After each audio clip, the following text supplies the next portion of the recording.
Salut tout le monde, j'avais envie de parler avec vous de la façon dont j'utilise le film Joker pour une sorte de thérapie personnelle. Donc, je sais pas si vous avez déjà vu le film, donc c'est certain que si vous ne l'avez pas vu, c'est une alerte spoiler. Donc, tout a vraiment commencé quand j'ai vu le film, bien évidemment, au cinéma. Puis, ça a été un choc.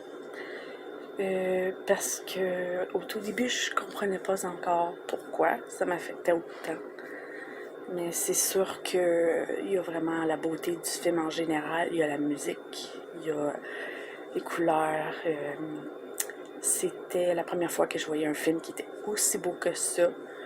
Mais j'ai compris vite que c'était une histoire à laquelle je m'identifiais parce que le vécu d'Arthur est beaucoup trop identique au mien, en beaucoup de détails. Et voilà. Au tout début, c'était quelque chose de très nocif. Vous pourrez voir un peu sur les photos qu'est-ce que j'explique. Mais en gros,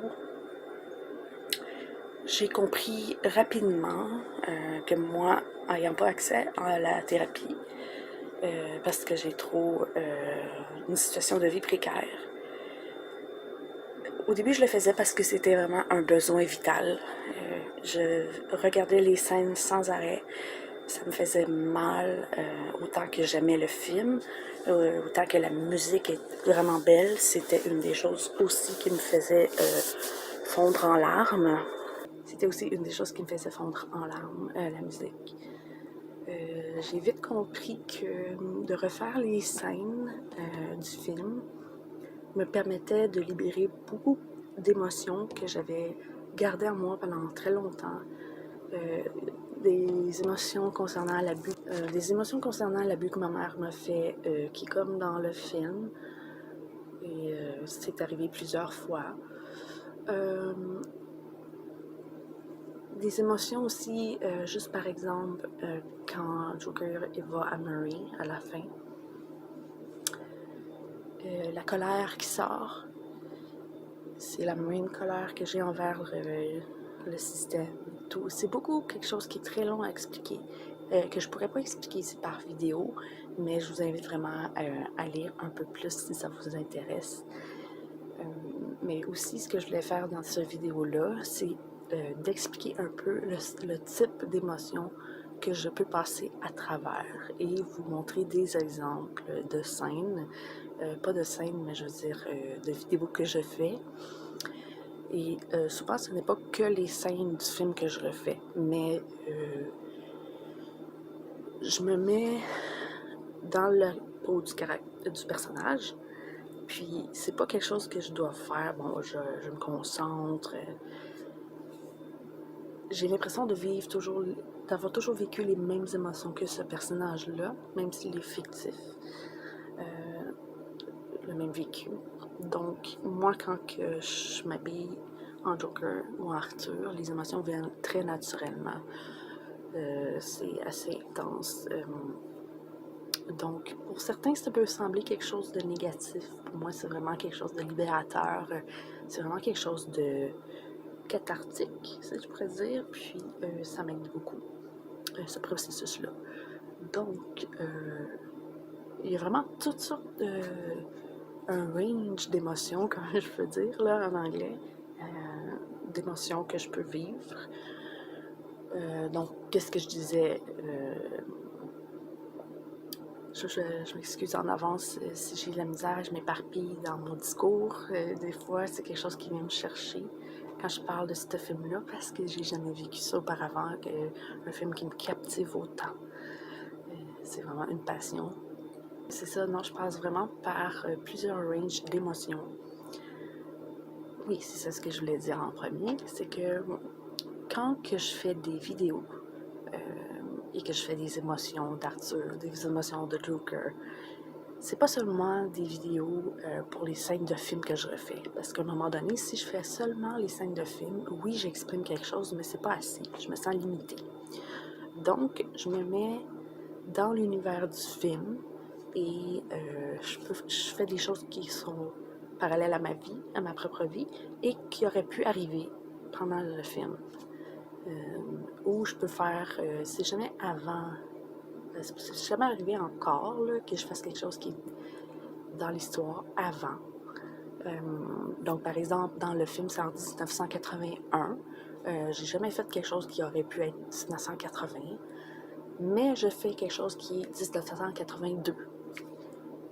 Un bref exemple, c'est que dans le film, pour moi, une métaphore qui est importante, un symbole, plusieurs peuvent voir autre chose, peuvent voir de la violence dans ce film-là, mais il y a une scène où ce qui marche au ralenti dans le métro.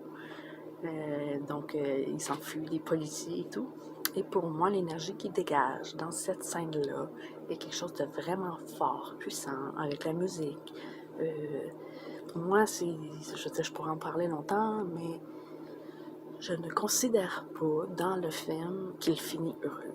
Je crois qu'il finit dans l'illusion, qui est autant aussi brisée. Mais il y a une certaine révolte en lui, mais c'est pas lui qui s'attire la révolte de la ville. Et c'est pas ce que lui a demandé. C'est genre, d'après moi, c'est ma propre opinion. Mais non, c'est ça. C'est que cette scène-là, lorsqu'il marche au ralenti, c'est un symbole de force que je garde en moi et que je prends souvent en, en tant qu'objet, je pourrais dire mental, et pour m'aider à persévérer. Je pense à cette scène-là, à ce symbole-là que je veux devenir. Et ça fonctionne. Ça fonctionne sur plusieurs aspects. Donc là, je suis dans une période d'écriture.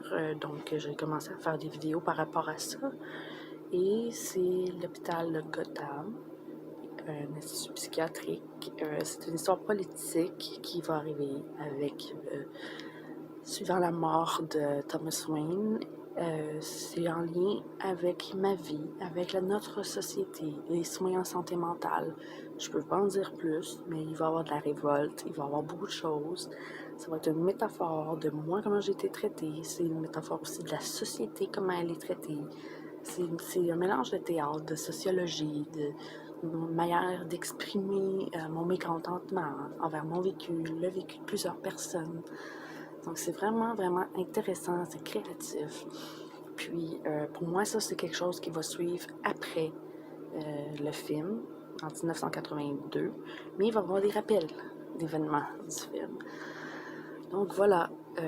Donc, dans les vidéos que vous allez voir, c'est sûr qu'il va y avoir des extraits de ces vidéos-là. Il va y avoir des extraits de scènes du film.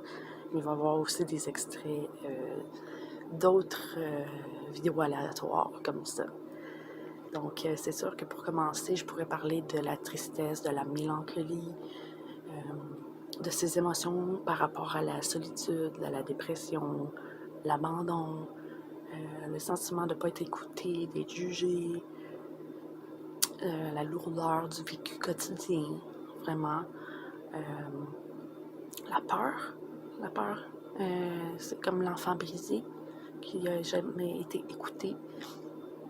La colère d'Arthur, la colère du Joker, la colère de pourquoi tout m'arrive, pourquoi tout ça m'arrive, pourquoi personne m'écoute, pourquoi personne prend soin de moi, pourquoi vous ne comprenez pas encore que j'existe et que tout le monde va le remarquer un jour.